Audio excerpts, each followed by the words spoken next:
Hello friends, I am Bhaniram डाल। दोस्तों, online agriculture platform पर आपका एक बार फिर से स्वागत है। दोस्तों, आज अपने ऑर्नामेंटल गार्डनिंग में नेक्स्ट टॉपिक है लॉन, जिसको हरियाली भी बोल दिया जाता है। वैसे पर्टिकुलर कई बार तो जैसे साइनेडोन डेक्टाइलोन, जिसको आप बरमुडा घास या फिर दूब घास जिसको बोल देते हो, उसको लोग हरियाली बोलते हैं। वैसे कॉमनली लॉन को भी हरियाली बोल दिया जाता है। पहली बात तो लॉन होता क्या है। पीछे हमने प्रिंसिपल ऑफ गार्डन के अंदर भी लॉन का डिस्कस किया था और कंपोनेंट ऑफ गार्डन के अंदर भी अपने डिस्कस किया था। देखो, जो ऑर्नामेंटल गार्डन यानी जो सजावटी बागवान, ये अलंकृत बागवान है या अलंकृत अपने गार्डन है, पार्क है। तो उसके अंदर अपने जो घास का ग्रीन कारपेट तैयार करते हैं, जैसे ये आपको दिख रहा है ना, ये मैदान आपको दिख रहा है, तो इस ग्रीन कारपेट को अपने लॉन बोल दिया जाता है या हरियाली बोल दिया जाता है। आज तक शायद ही आपने ऐसा कोई ऑर्नामेंटल गार्डन देखा होगा जिसके अंदर आपको लॉन नहीं मिला होगा। देखो, लॉन जो है वो गार्डन का बहुत ही इंपॉर्टेंट का कंपोनेंट है। इसके बगैर अपने गार्डन को पूरा मानते ही नहीं है, इसलिए लॉन को हार्ट ऑफ गार्डन कहते हैं, यानी अलंकृत उद्यान का हृदय कहा जाता है। ठीक है, ये आपको ध्यान रखना है। पीछे अपने प्रिंसिपल ऑफ गार्डनिंग के अंदर जब प्रपोर्शन की बात कर रहे थे, तो प्रपोर्शन के अंदर हमने बात की थी कि जब 25 से 30% जो एरिया होता है गार्डन का, उसके अंदर लॉन होना ही चाहिए। कम से कम 25 से 30% हिस्सा जो होता है टोटल गार्डन का, उसमें लॉन होना चाहिए, तब जाके अपना गार्डन सुंदर लगेगा। फायदा क्या है लॉन लगाने से? देखो, एक तो क्या हो जाएगा, जो ग्राउंड है वो बहुत सुंदर लगेगा, ग्रीन कारपेट लगेगी उस पे। तो उस पे किसी तरह के सॉइल वगैरह के या फिर अनयूनिफॉर्म अपने बात कर लें कि जैसे यूनिफॉर्म पैचेज वगैरह नहीं है, वो अपने को नहीं दिखेंगे। मतलब एकदम बिल्कुल एक जैसा दिखेगा और ऐसे नीचे ग्रीन, मतलब ग्रीनरी दिखेगी या एक अच्छा बैकग्राउंड दिखेगा जिस पे अपने प्लांट वगैरह लगे, सुंदर लगेगा। दूसरा, डस्ट वगैरह नहीं होगी, मिट्टी की डस्ट वगैरह नहीं होगी इसके अंदर। तीसरा, जैसे सन बाथिंग है या फिर अपने गर्मियों में किसी पेड़ के नीचे बैठ गए, तो बैठने वगैरह में या लेटने वगैरह में, खेलने वगैरह में कोई प्रॉब्लम नहीं होती, कपड़े वगैरह भी गंदे नहीं होते। तो लॉन के बहुत सारे बेनिफिट होते हैं। अब देखो, एक तो अपने बोलते हैं ट्रफ और एक बोलते हैं लॉन। हालांकि अपने एक ही तरह से सोचते हैं भी ट्रफ और लॉन एक ही है, लेकिन थोड़ा सा इनमें मतलब लिटिल बिट डिफरेंस होता है। वो डिफरेंस क्या होता है? ट्रफ क्या होता है? ट्रफ वो ग्रीन कारपेट हमने ग्रासेस का लगाया है, जिसको अपने हाई मेंटेनेंस के अंदर रखा है। जब आप हाई मेंटेनेंस करते हो तब उसको अपने ट्रफ बोल देते हैं। जैसे स्पोर्ट्स ग्राउंड है, तो उसके अंदर अपने को हाई मेंटेन करना पड़ता है, तो अपने उसको क्या बोल देते हैं? ट्रफ बोल देते हैं। लॉन क्या बोलेंगे? है तो ये भी ग्रासेस का ग्रीन कारपेट ही, लेकिन इसका मेंटेनेंस थोड़ा लो रखते हैं। जैसे पब्लिक गार्डन है या फिर मैं बात करूं होम गार्डन है, उनके अंदर जनरली अपने ग्रीन कारपेट ग्रासेस का लगाते हैं, तो उसको लॉन बोल दिया जाता है। बाकी जनरली आप लॉन भी बोलो तो कोई दिक्कत नहीं है टर्फ की जगह। देखो, अब लॉन मैंने आपको बताया था, ये एक नेचुरल ग्रीन कारपेट है जो ग्रासेस से तैयार की जाती है। ठीक है, और इसके अलावा जैसे मैं बात कर रहा था क्या क्या बेनिफिट है, इसका एक और बेनिफिट होता है। इसका बेनिफिट होता है कि जहां पर ये गार्डन में लगा होता है वहां का टेम्परेचर को भी कम करता है। अब देखो, इसके मेन पर्पज क्या होते हैं, लॉन लगाने के मेन पर्पज क्या है? सुंदरता में वृद्धि करता है, मनोरंजन के लिए, एंटरटेनमेंट के लिए है। सुंदरता तो बनाए गए, जैसे आपको मिट्टी के पैचेस नहीं दिखेंगे तो सुंदर लगेगा गार्डन। मनोरंजन के लिए, जैसे आप इस पे खेल रहे हैं, बच्चे लेट रहे हैं ना इस तरह से या बैठ रहे हैं, तो मनोरंजन कर रहे हैं। यहाँ पे खेल के मैदान बनाने के लिए, खेल के मैदान में आपने देखा होगा प्ले डाइव वगैरह करते हैं, गिरते हैं तो उनके चोट आने के चांसेस नहीं होते हैं, कपड़े गंदे होने के चांसेस नहीं होते, रगड़ नहीं लगती है। और उसके अलावा पार्क वगैरह जो होते हैं जिन पर अपने जैसे मॉर्निंग वॉक वगैरह करते हैं, तो उनके अंदर इसको मेन मतलब इसका मेन मोटो जो होता है वो यही होता है। नेक्स्ट, अब बात आती है भी अपने जो गार्डन के अंदर लॉन लगा रहे हैं, उसके लिए ग्रासेस का चयन कर रहे हैं, तो अपने किन बातों का ध्यान रखना चाहिए?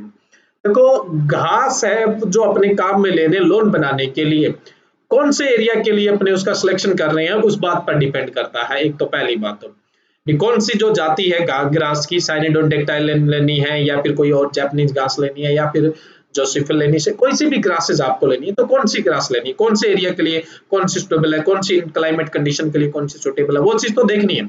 उसके अलावा उस ग्रास के क्या गुण होने चाहिए? घास ऐसी होनी चाहिए, जो ग्रास है वो ऐसी होनी चाहिए जो फैल कर बढ़नी चाहिए, एक कालीन की भांति यानी एक कारपेट की भांति लगनी चाहिए, तेजी से वृद्धि करने वाली होनी चाहिए, मतलब फास्ट ग्रोइंग होनी चाहिए। उसके बाद ऐसी होनी चाहिए जिसमें जैसे अपने उस पे चलते हैं या खिलाड़ी खेलते हैं, आपने देखा होगा खिलाड़ियों के जो जूते होते हैं, शूज होते हैं, उनके नीचे ग्रिप ज्यादा होती है, इवन एक्स्ट्रा ग्रिप जनरेट करने के लिए वो स्क्रू भी काम में लेते हैं, तो उससे ग्रासेस बहुत जल्दी टूटती है। तो ऐसी ग्रासेस होनी चाहिए, फास्ट ग्रोइंग होनी चाहिए, जो नुकसान हुआ है ग्रासेस का उसकी रिकवरी भी फटाफट होनी चाहिए। उसके अलावा नए एरिया में आप ग्रास लगा रहे हो तो जल्दी जल्दी जर्मिनेशन होनी चाहिए, जल्दी फैलकर वहां पे पूरे एरिया को कवर कर सके। और अपने ग्रासेस को क्या है, रेगुलर मूविंग करते हैं। मूविंग क्या होता है, जैसे आपने देखा होगा मूवर काम में लेते हैं ग्रास को एक लेवल से काटने के लिए, जो आप मशीन काम में लेते हो वो तो मूवर होता है, जो प्रक्रिया आपने कर रहे हैं वो मूविंग होती है। तो वो उस मूविंग के लिए यानी कटाई के लिए टॉलरेंट होनी चाहिए, सहनशील होनी चाहिए। ग्रास ऐसी होनी चाहिए पूरे साल हरी रहनी चाहिए। ऐसा नहीं है कि गार्डन में जैसे गर्मियां पड़ी या सर्दियां पड़ी तो वो सूख जाए, तो फिर गार्डन की सुंदरता को वो खराब कर देगी। कम और उस ग्रास के अंदर कम से कम रोग और कीटों का प्रकोप होना चाहिए। इस तरह के अपने ग्रास का सिलेक्शन करना होता है। अब एक तो मैं मोटा मोटा व्यू लेके चलता हूँ, पहले जो मेनली ग्रासेस लगाई जाती है लॉन के लिए, फिर दो तीन ग्रासेस है उनका थोड़ा सा अपने डिस्क्रिप्टिव बात कर लेंगे। तो कौन कौन सी ग्रासेस काम में ली जाती है, साइनिडोन डेक्टाइलोन सबसे फेमस है, सबसे ज्यादा काम में ली जाती है। इसको हरियाली भी कहते हैं या फिर औरुगु भी कहते हैं या फिर इसको दूब ग्रास भी कहा जाता है। इसका टेक्सचर जो होता है, पत्तियां जो होती है वो मीडियम साइज की होती है, मीडियम टेक्सचर की होती है। ओपन कंडीशन के लिए, सनी लोकेशन के लिए जहां धूप वगैरह ज्यादा होती है, और सूखा सहन करने वाली जहां सूखा है वहां के लिए उपयुक्त होती है। और ज्यादातर जो स्पोर्ट्स ग्राउंड होते हैं वहां साइनिडोन डेक्टाइलोन ही काम में ली जाती है। कारण क्योंकि इसमें जो प्रोपोगेशन होता है वो रनर से होता है, ये बहुत तेजी से वृद्धि करती है, इसकी रिकवरी रेट बहुत अच्छी होती है, इसलिए साइनिडोन डेक्टाइलोन का ज्यादा यूज किया जाता है। उसके अलावा नेक्स्ट मैं अपने बात करूं, स्टेनो टेपोरम स्कोंडेटम, स्टेनोस्पेरम स्कोंडेटम जो ग्रास है, इसको अपने एगुस्टाइन ग्रास या फिर बफेलो ग्रास भी बोल देते हैं। इसका जो टेक्सचर होता है वो बड़ा टेक्सचर होता है, पत्तियां बड़ी होती है, सुटेबल फॉर सैंडी कंडीशन, छांव के लिए बहुत बढ़िया है। फ्रिक्वेंट वाटरिंग, मतलब इसको पानी की ज्यादा रिक्वायरमेंट होती है, ज्यादा केयर करने की इसको जरूरत पड़ती है। नेक्स्ट है पास्पेलम वेगिनेटम, पास्पोलम वेगिनेटम जो है इसको पास्पोलम ग्रास भी बोल देते हैं। इसका टेक्सचर होता है वो धूप ग्रास की तरह मीडियम होता है, ओपन कंडीशन के लिए जहां सनी धूप अच्छी आती है वहां के लिए सुटेबल होती है। नेक्स्ट मैं बात करूं जोसिया जैपोनिका, जिसको अपने जैपनीज ग्रास बोल दिया जाता है। इसका टेक्सचर कोर यानी बड़े पत्ती मोटाई में होती है, जो मतलब कम फर्टाइल सॉइल होती है, कम उर्वर मृदा होती है, जैसे बालू मिट्टी है वहां के लिए उपयुक्त है।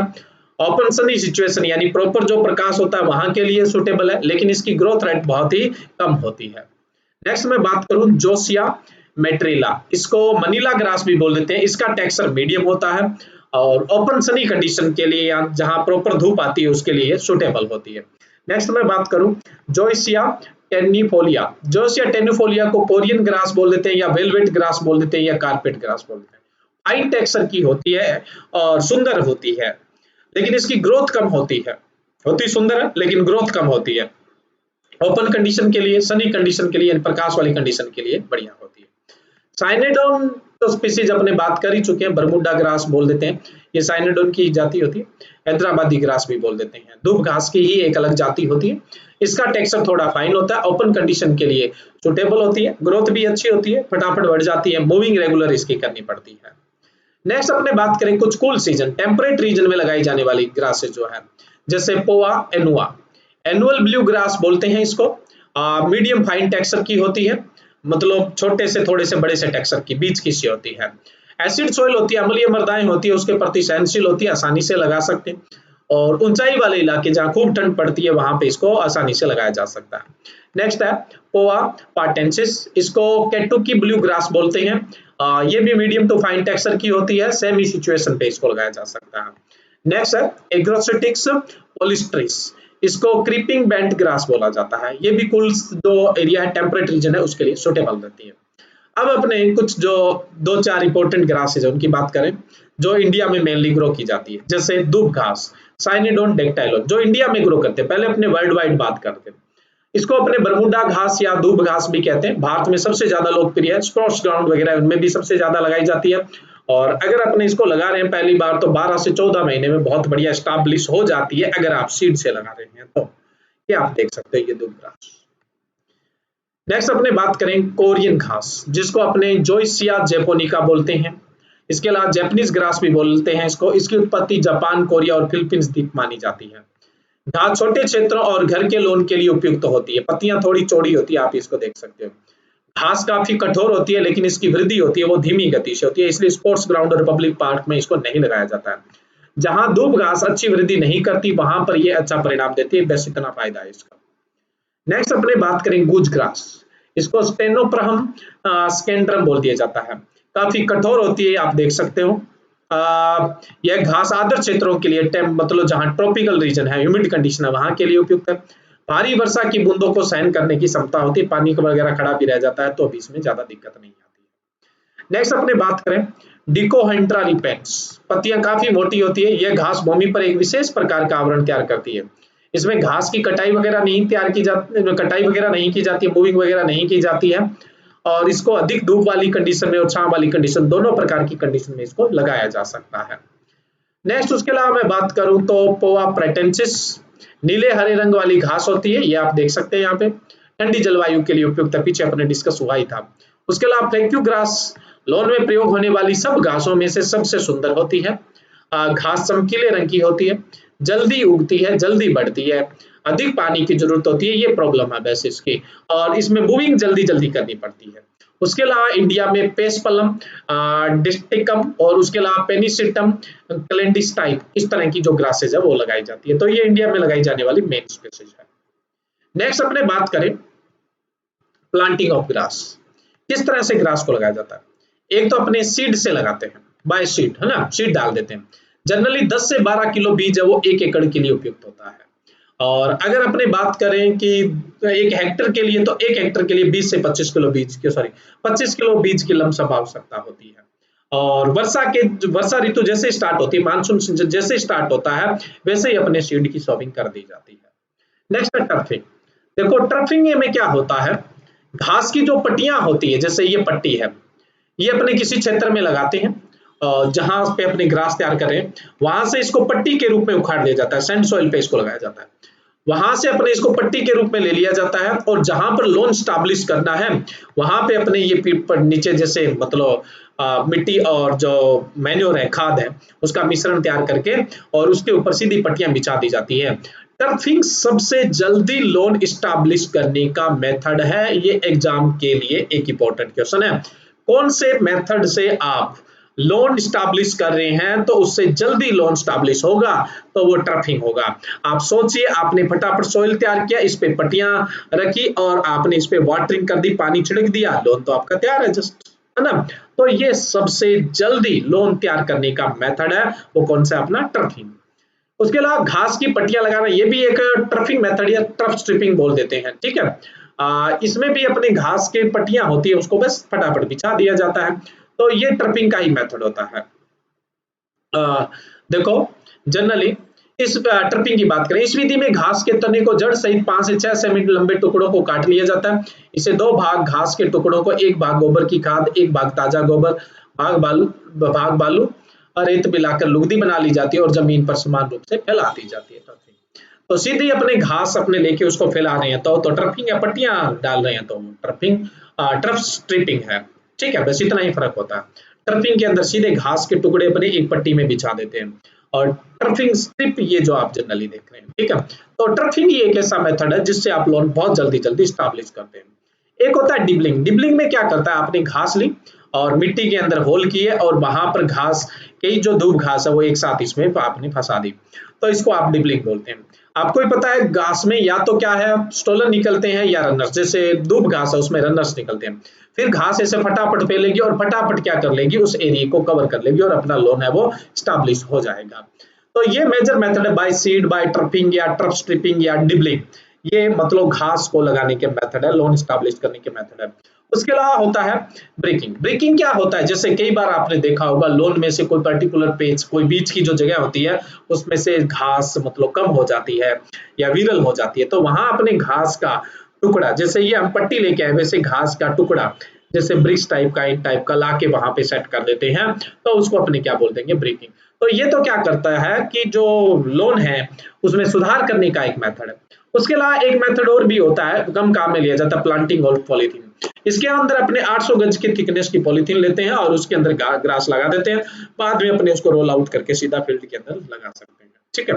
तो ये ज्यादा पॉपुलर मेथड नहीं है जो प्लांटिंग ऑन पॉलीथीन है, ये तो नहीं है, लेकिन ब्रेकिंग है ये, मतलब बीच में जो पैचेज है उनकी रिकवरी के लिए इंपॉर्टेंट है। अब अपने बात करें कि लोन में प्रॉब्लम क्या क्या आती है, जैसे क्लोरोसिस। क्लोरोसिस का मतलब होता है, अपने जनरली बोल देते हैं हरी माहिमता बोल देते हैं। Grass turn yellow with the deficiency of the magnesium and iron. Magnesium और आयरन की डेफिशिएंसी की वजह से क्या होता है, घास में क्लोरोसिस पीली दिखने लग जाती है। तो हमें फेरस सल्फेट 25 ग्राम जो है वो पानी 10 लीटर पानी के अंदर घोलकर उसका स्प्रे करना चाहिए प्रति 100 स्क्वायर मीटर की मैं बात कर रहा हूँ ना, पर 100 स्क्वायर मीटर की बात कर रहा हूँ। मैग्नीशियम सल्फेट का भी अपने को छिड़काव करना चाहिए। मैग्नीशियम सल्फेट अपने कितना लेते हैं, 100 ग्राम लेते हैं 10 लीटर के अंदर, और ये जो मात्रा है ये 100 स्क्वायर मीटर के लिए।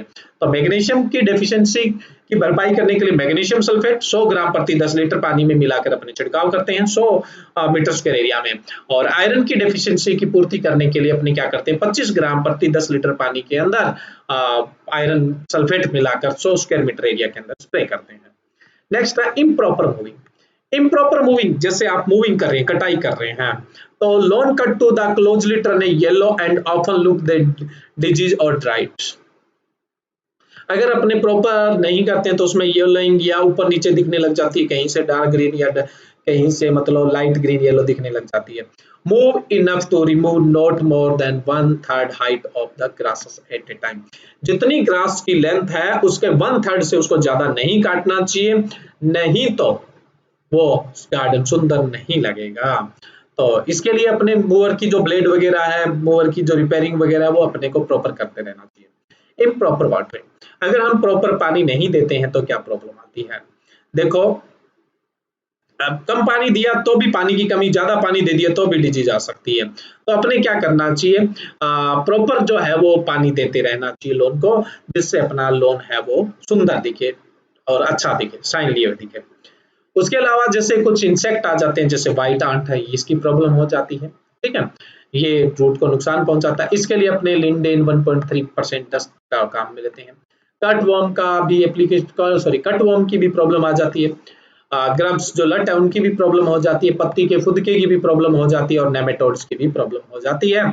तो इसके लिए हमें जो भी प्रॉपर इंसेक्टिसाइड होते हैं जो जिस समय प्रचलित होते हैं उनका हमें उपयोग करना चाहिए। तो ये लोन में आने वाली प्रॉब्लम है जिनका अपने समाधान कर सकते हैं। तो आज का अपना टॉपिक लोन कंप्लीट होता है। Thank you.